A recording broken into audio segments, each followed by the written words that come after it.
start right out with my new design that was just released, which is the second dumpling bag. We got it done a little early and I couldn't wait to put it out. It wasn't supposed to come out till next Friday, but it just turned out so cute. So here is the little dumpling bag. It is basically a garter stitch bottom. You pick up around, and then we added the Spring Fever Day texture stitches and the beads. Now, both of these would be optional for sure, and I just used shoelaces once again to close the top, although you can make an I-cord. But this only used 50 grams of yarn, one skein from Brown Sheep, and this is their Wildfoot, their base, Wildfoot base. And so it only used 50 gram skein. We barely squeaked it out, but it is just so cute. You can purchase one of these little felt liners to put on the inside. You can still become a dumpling bag devotee for $24 and get all 12 bags through the end of this month, right? The last Saturday of the month. You have to go to the Dumpling Bag Devotees page on Ravelry. You have to type that in to find the group. But on both of the patterns, the Wear It With Pride and on the Spring Fever Day, at the top of the pattern page, it has a little link for Dumpling Bag Devotees. So if you want to buy all of them, which why wouldn't you? Because these are so fun to make. They're very quick. I'm just really excited about this whole concept.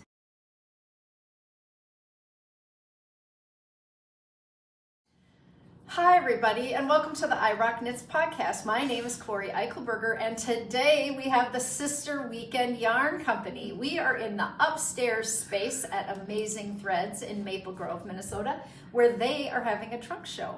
And you guys are living a ways away from me, so when they came to the cities, I had said, I really want to interview you for the podcast. And they let me know that they were going to be here today. So I'm really excited to chat with them because they are sisters who dye yarn, who had a podcast, still have a podcast, but don't record the podcast. Let's just say. The podcast is sitting out there waiting for them to not have a busy life. It might be waiting for a while. What was the name of it? Remind me. So this time, because we've had a podcast more than once, it's just the Sister Weekend Yarn. Okay. Yeah. But it was something else. We used to be Foxes and Socks. Okay, yes. Okay, that would have been a long, that's what I'm remembering. Yeah. So, Because that was like, we kind of wrapped that, or just kind of stopped doing that once I started having kids. So that's almost a decade ago already. Oh my gosh. I know. That is shocking because when I first met these gals, it was at the Zombie Knitpocalypse, the ZK Knitting Retreat, and it was 10 years ago at least. Because, do you guys know the first time you went? The year? The first one. So 20. Yep, me too. 11, 12, something like that. Mm-hmm. Yeah. Okay, so me too. So we would have met each year. We went back to it, and you were trying to have a baby. Mm-hmm. Wasn't it a bit of a fertility thing, or no? No, so I had a miscarriage before my first, and that was like, I had talked about that on our podcast and everything. Okay, so that's what it was, because I think that's how we connected, because I had several miscarriages before I ever got my one, that took forever to get here. So I think, when you hear about that with someone, you feel like you have this strange, sad connection with someone when that. So, how old is the oldest? So Aspen is 9. So my kids are 9, 7, and at the end of the month we'll have a 5-year-old. So kind of unreal. Gosh, I brought, when Aspen was a baby, I brought her to ZK. Yes. So we were tootling around. I remember. I remember. People would take turns kind of holding the baby. Yes. Yeah, for sure. Yeah. Okay. And so tell me about your journey in just briefly in life, like where you grew up, where you went to school or whatever, what you did for work, anything like that. Okay. Have we said our names yet? Sorry. I'm Beth. And I'm Kari. This is Beth and Kari. And this is Kari. I can reinsert that at the beginning so I don't look like such a stooge, right? Gosh, you didn't even. This is Sister Weekend. They don't have names. We're just the sisters. They don't That's have, okay. they don't have real names. Okay, so yeah, tell me a little bit about where you guys grew up and your family or whatever. Do you want me to Just talk? Yeah, I sure do.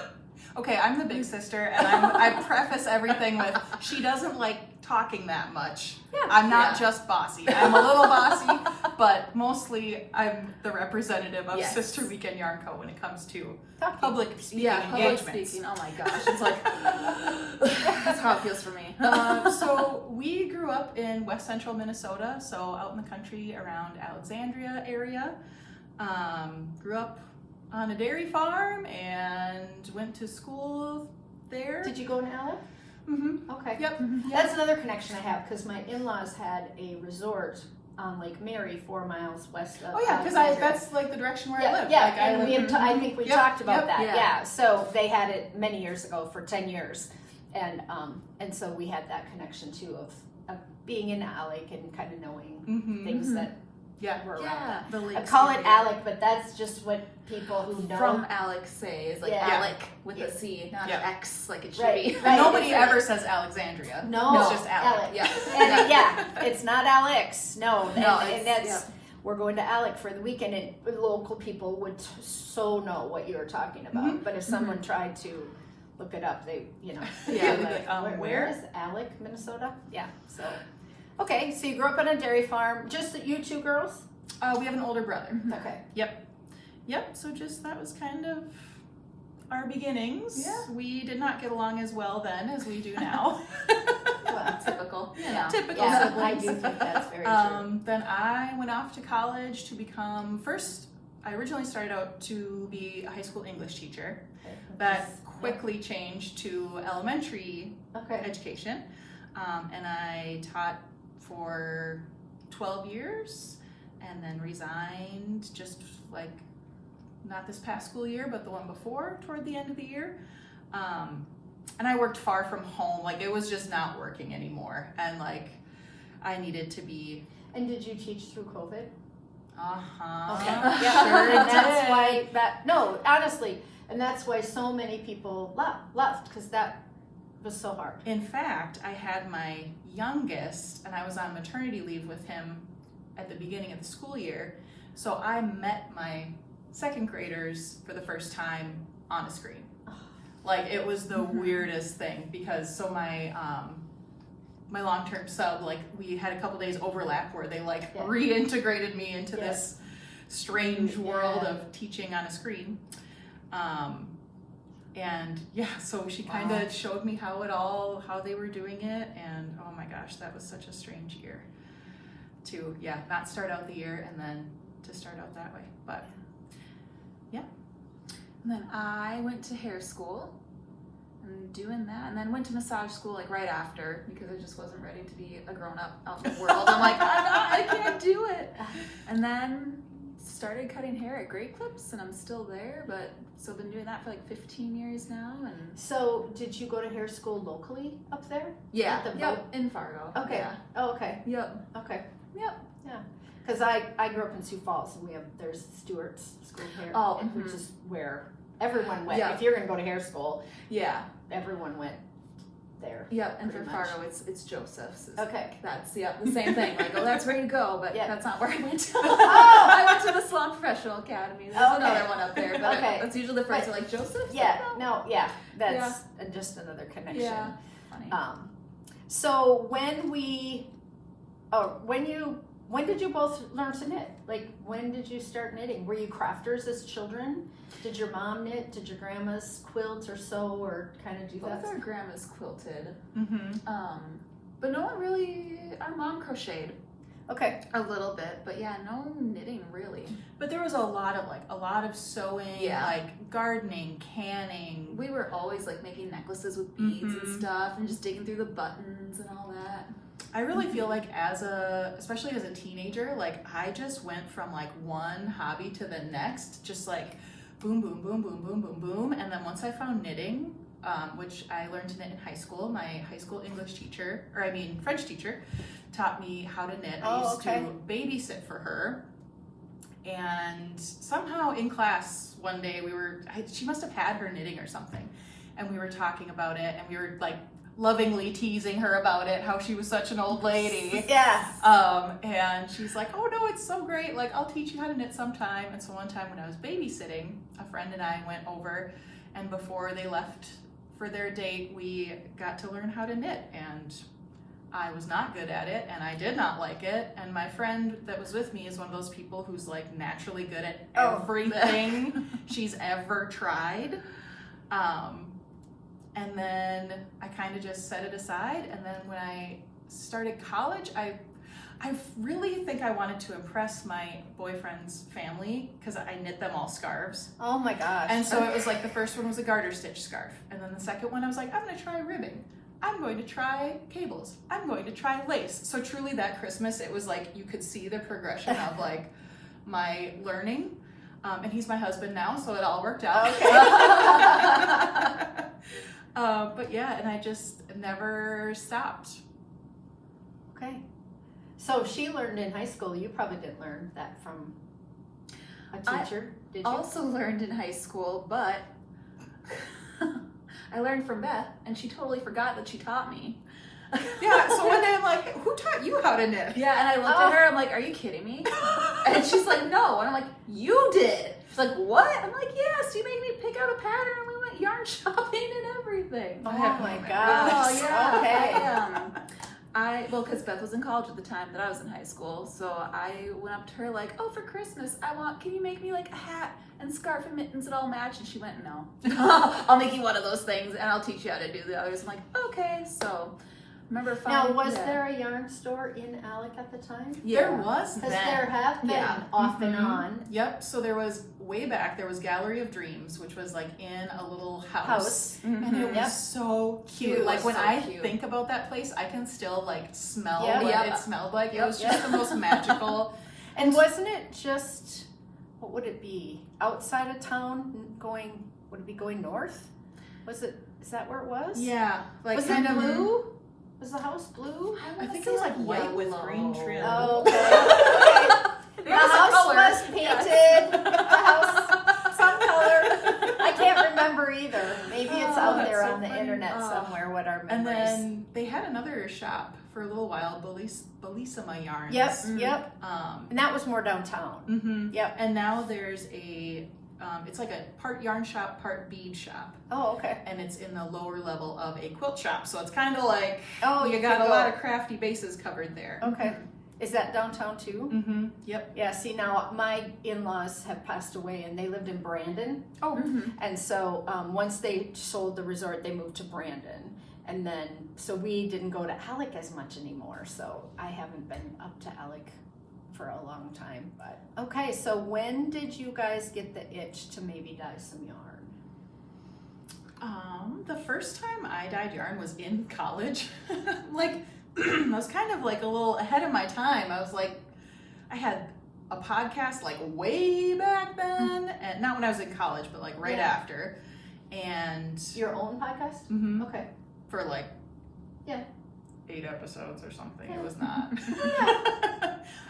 But I dabbled in dyeing yarn, and I had like a tiny little Etsy shop just for like a minute. Okay. I tried that. Yeah. And I, ever since then, would just dye in like little batches of like we go to a knitting retreat every year, and I would dye yarn for my friends.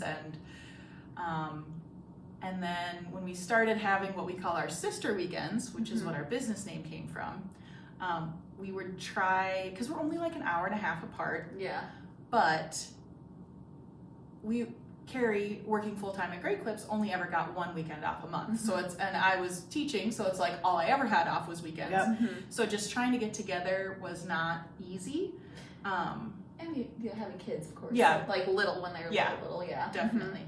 But then we started putting more intention into, okay, once every month or once every other month, we're going to try to get together and just have a sister weekend where we're like knitting and being cozy and having food delivered to us and just like living our best little cozy knitter lives. Yep.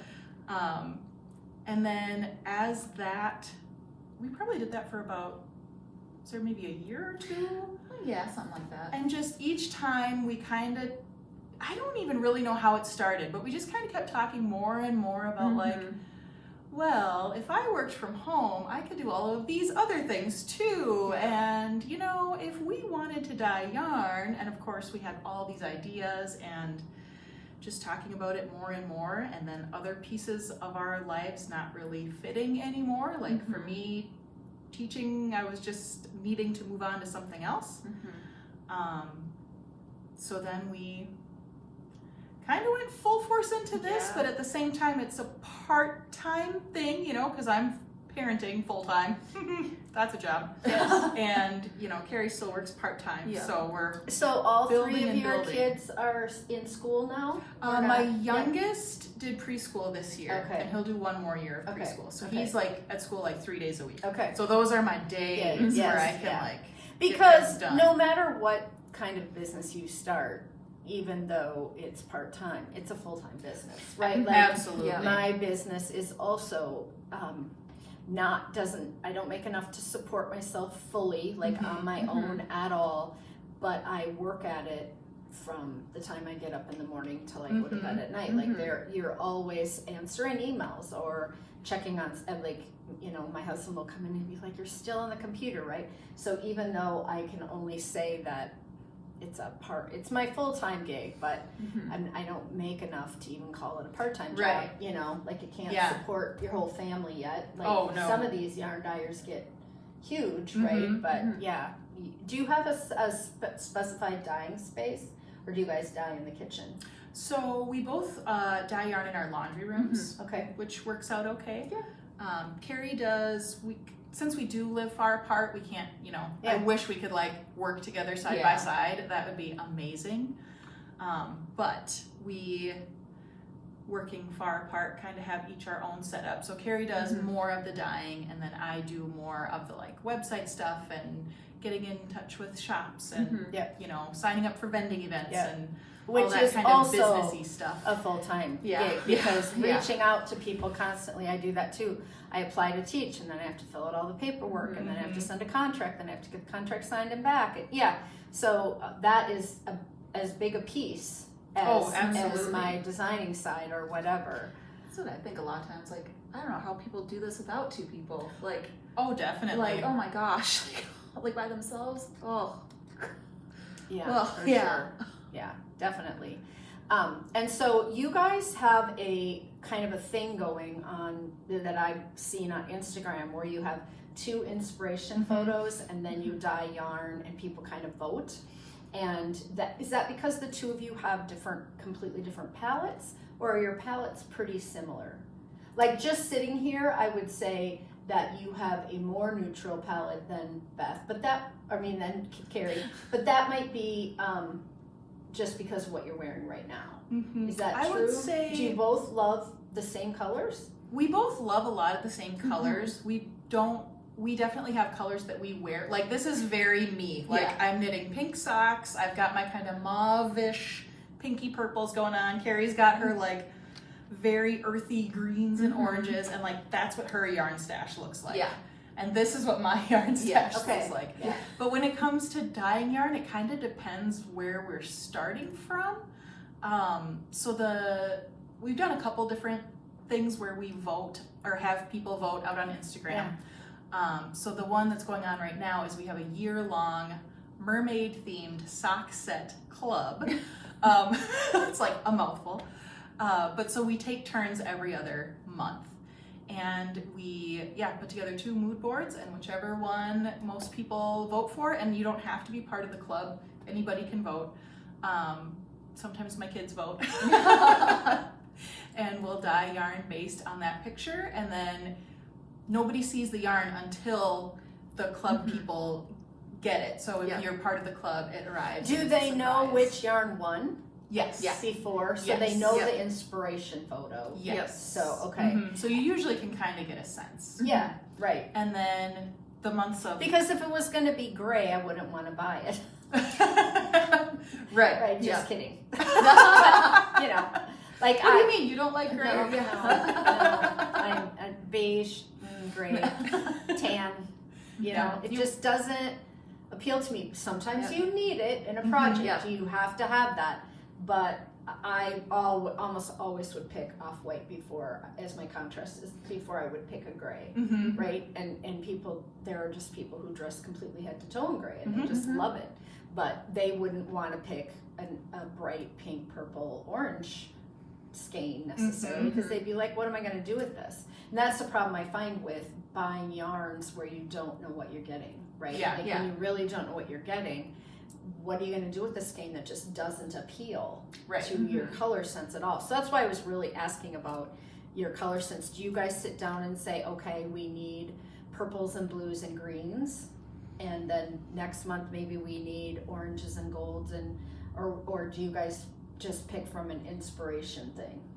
Because your colors downstairs are all over the board, right? Like you guys don't, like sometimes I walk into a yarn store and it's a neutral yarn store. They might have some bright colors, but you can tell the owner likes neutrals, right? And you guys have, your palette is vast, so I'm just wondering, I think, like, do you kind of look and say, gosh, we haven't done purples in a long time, or no?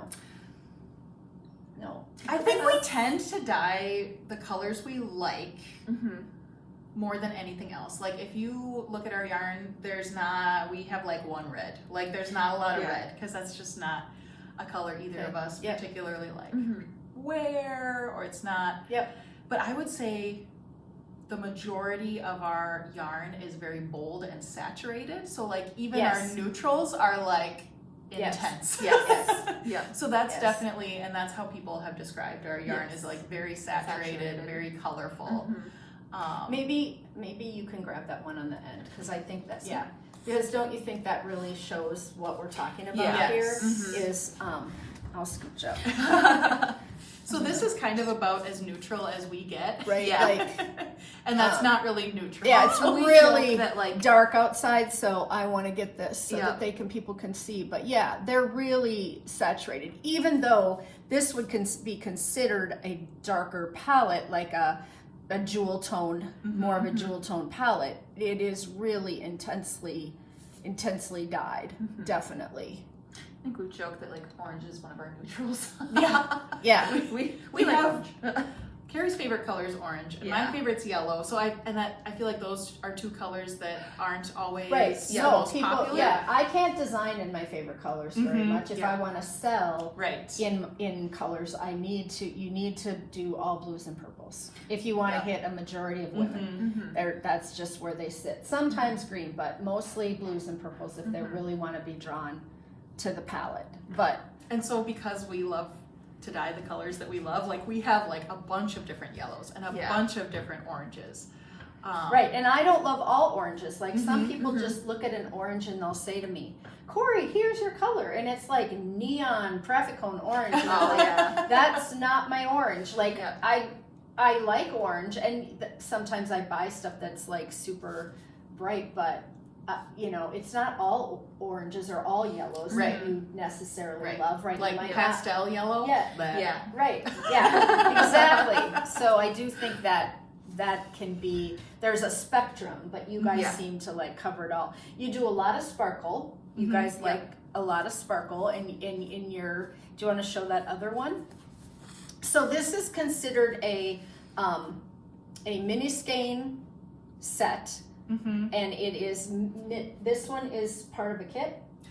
So it's part of one of our collections. Okay. So last fall we did a collection based on the movie and the book Fantastic Mr. Fox. So that's what these colors come from. And when we dye a collection, this one also is a collection. This is our spring and summer. So we've got lots of mints and pinks and purples. We'll typically dye full skeins. And then we'll also dye mini sets where you can get kind of all the colors together. I took some video downstairs, but I'm hoping that you guys can see the lovely sparkle in this. But then it also, you can tell that pink and that purple really have a depth. It's definitely saturated. What was the inspiration for this one? That one, just spring and summer. Oh, okay. The spring and summer collection. Okay, because you can, definitely fall and definitely spring and summer, And these are both fingering weight, and they come with, what was it, 9 So Oh, they're not all the same. Okay, So this one yep. has 5 colors and this one has 6 colors. got it. Yep. So you get 460 yards in this one and 552 yards in this one. So, and do you guys sell off of your website or off of Etsy? Off of our website. Okay, Yep. yeah. So Okay.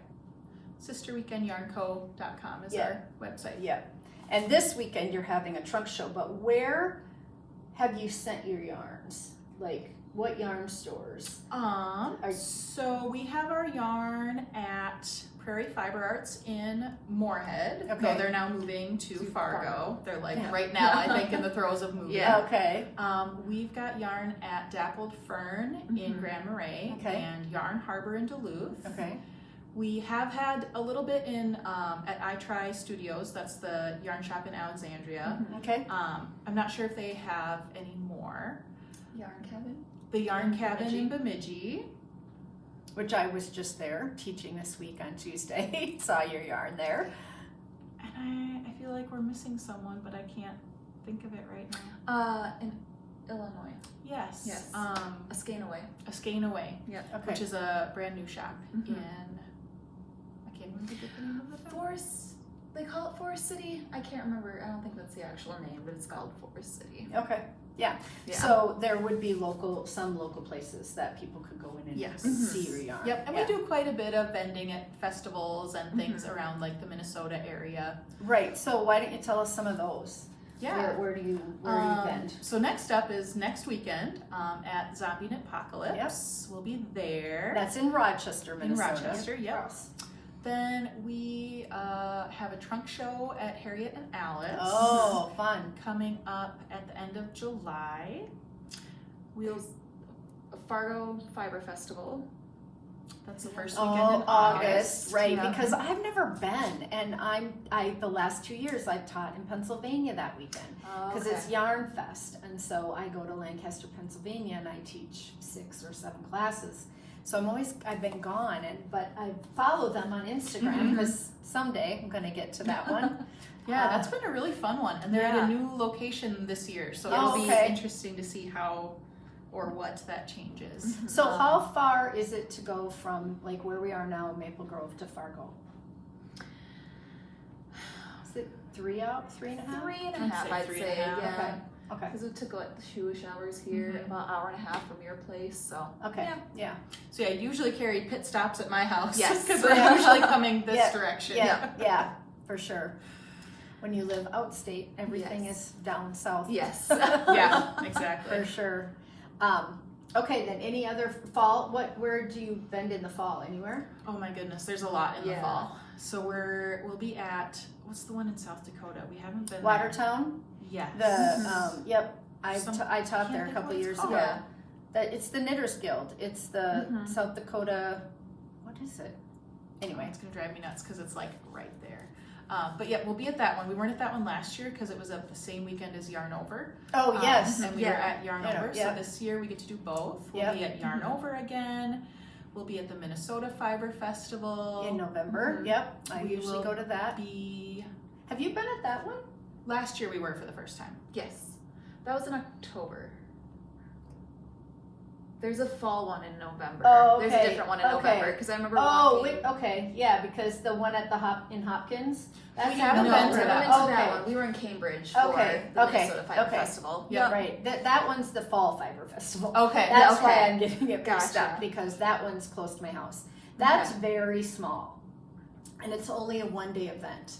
But you guys would rock it there because there's nobody like you there. Oh really? So yeah, Good to know. yeah, Good to know. yeah. Wonder if they're still taking They applications. might be.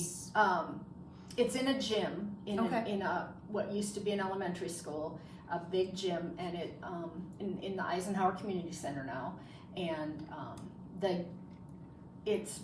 they have a eclectic group. It used to be the fall. It used to be only alpaca.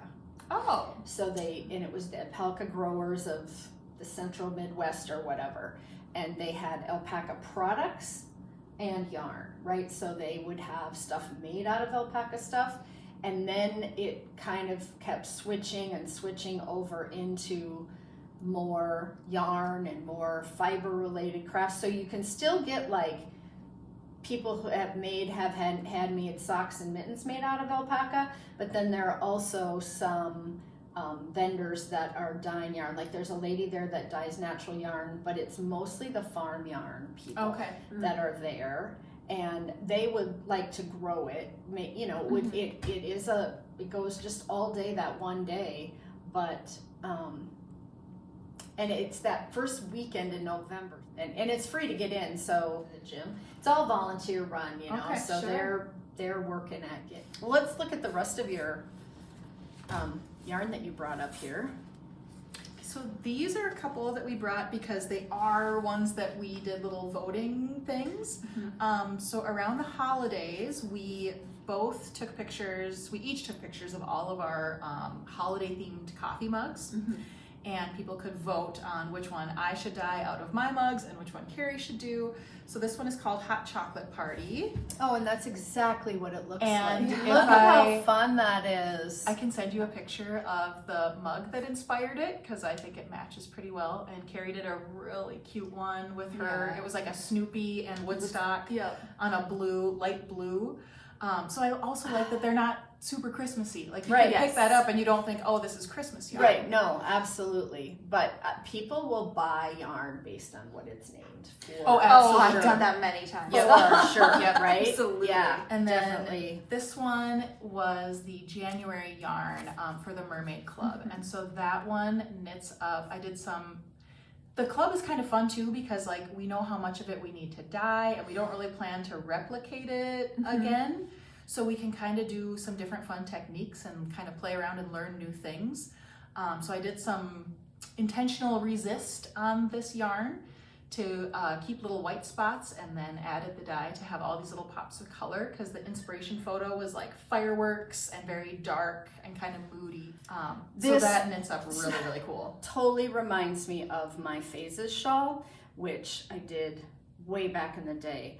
But we did Dark Side of the Moon and Light Side of the Moon. And it has 3 sections where fingering with a textured stitch on one end and the other end, and then it just has some mohair lace in the middle with a I-cord braid in between the colors where you stick your arms through the shawl. So it, you know, it's like 3 sections. So across your back is the lace, but this it would be beautiful knit up in this. You'd need 2 of these probably to get that, but yeah, it's exactly kind of what it looked like. And that was 3 Irish girls back in the day before the second gal bought it. And that, I mean, it was that long ago, and they had it at ZK that many years ago. But we did one in like the pinks and the grays for the Light Side of the Moon, and then we did one in the really moody colors. There were 2 kits, and when I saw this morning, that's why I picked it up. I'm like, gosh, that reminds me of that Phases shawl. Yeah, for sure. You guys have a ton of samples downstairs too, which I took video of, which will be in right after this, or maybe I'll put them at the beginning of the whole thing so everyone can see them. But you have a couple of shawls and a big cowl down there, but that one I think is the most. This is kind of the showstopper that everyone just has to like. It gets a lot of attention because look at it, it's stunning. So this is a shawl by Stephen West. It has the center granny square, and then you pick up and work your way around it, and then you do one side and the other side. Isn't it just beautiful? And something we've kind of learned about ourselves is that we're really good at putting colors together, and that's always just been easy and fun and natural for us. So we didn't know that a lot of people really struggle with that and really don't feel confident about it. So we do offer a lot of different kits. So that it's already it's like, here you go. This is what you can do. I will buy a kit 100 million times over. We've learned a lot of people do. Would just prefer. I want to show the stitch patterns in this. Look at how pretty they are. Yeah, they're just so pretty. And look at this one down here too. Oh, is there a... Oh, I thought that was a bead on there. I was like, oh, is there a bead in that hole? No, it's just the way the light was shining through. I mean, this is just, as soon as I saw this, I've seen it before, but I was like, oh, it's just absolutely beautiful. And I think I could make a granny square still. I don't get a lot of time to knit for joy anymore, because once you're in the business, then everything needs to be that part is tricky. Knitting samples, knitting, and then there's the guilt associated with, well, I'm just going to knit myself a sweater, and that's going to take me however long, and now I'm not working on the business or getting another pattern out or whatever. So yeah, for sure, you don't get to knit as much for joy as for business, which that can still be joyful knitting. Definitely, but, but it's also work. It's tricky. There's also like a deadline. Yep. There's also like the next show, the next event, the next thing that's coming up. Now, do you find that your colorways have a short life? Like for me, when I put out a pattern's shelf life is really short.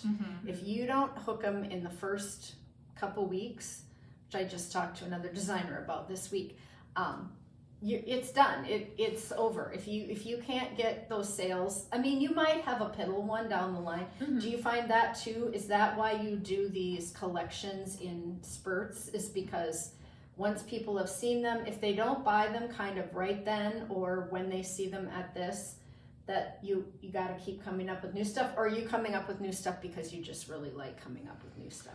I think it's more we just like coming up with new things, and because we're not traveling far away to vend at this time, so we know that a lot of people are going to see us over and over and over. Okay. So we want to be offering, a variety of things. So it's like, okay, if we have a really big thing coming up that we've had a lot of success at before, like, let's make sure we have a new something, a new kit, or a new something. Well, that's the thing that kind of keeps you going, right? Yes. That also is for me too, like designing. I have a new thing coming out I'll tell you guys about, but I'm super excited about it, and it's taken me years to kind of find my thing, my niche, my whatever that I want to do a whole bunch of. And that is just totally remotivated. Are there colorways or are there techniques that you use over and over in your dyeing that just work well for you?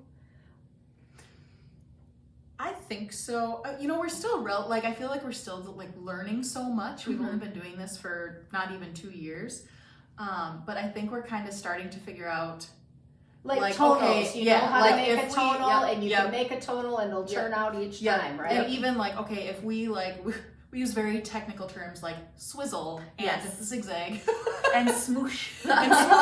Because there are two of us and we both dye all the colors, so we have to write pretty explicit recipes when we're writing down our dye recipes, because it's not like, if Kari dyed it first and now it's my first time dyeing it, I need to know exactly what she did, So I feel like we've got a couple different formats, or that we know, okay, this is how we can make kind of a tonal that's kind of one color. And then some of these, like this gold, it's kind of like, okay, here's how we can make a tonal that's kind of like a multicolor tonal, where it's not variegated, but it's not just a tonal either. And so, I think we're kind of getting So what bases do you carry most of the time? So we have, we name our bases after important women in our lives. So we have our Ruth base. Ruth was our grandma. That's our 75-25 kind of standard sock yarn. Our Martha DK is the same 75-25 but DK version, so we can do DK socks and things like that. Martha was our great aunt, who was more like a grandma. She was super special to us. Our sparkle base is our great aunt Audrey. And then as we have started getting more bases, we were kind of like, okay, well, we're gonna run out of people. Who can we name these after? So we actually started naming our bases after some of our close knitting friends who are really special and important to us. So our neon tweed base is Grandma Cher Neon Tweed.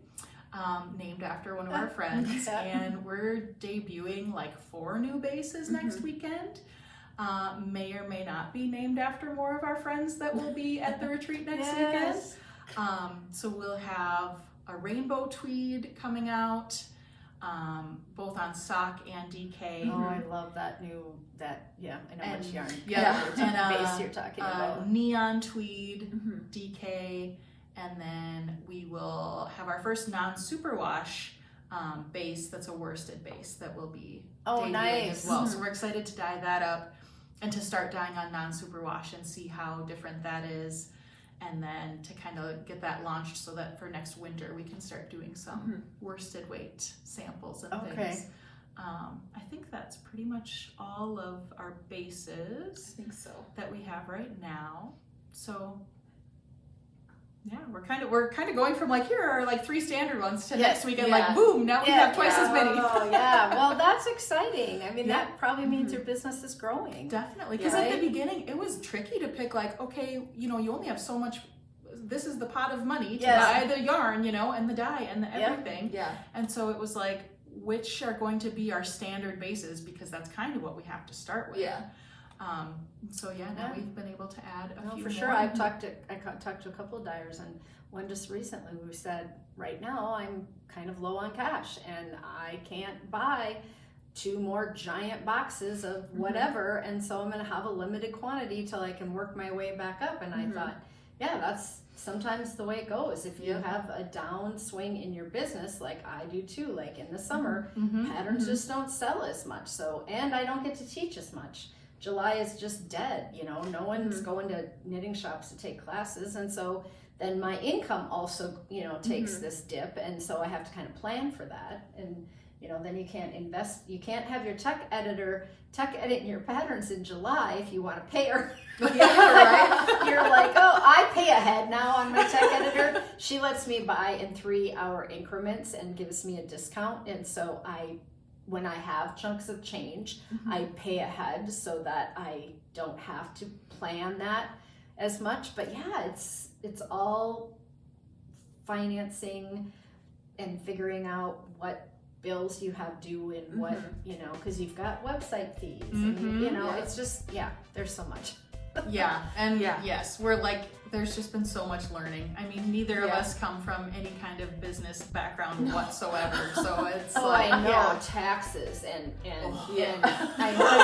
know and expense sales, reports and mileage, sales tax, and all the different states, and I know. My husband is just like, are you keeping up with your expenses this year?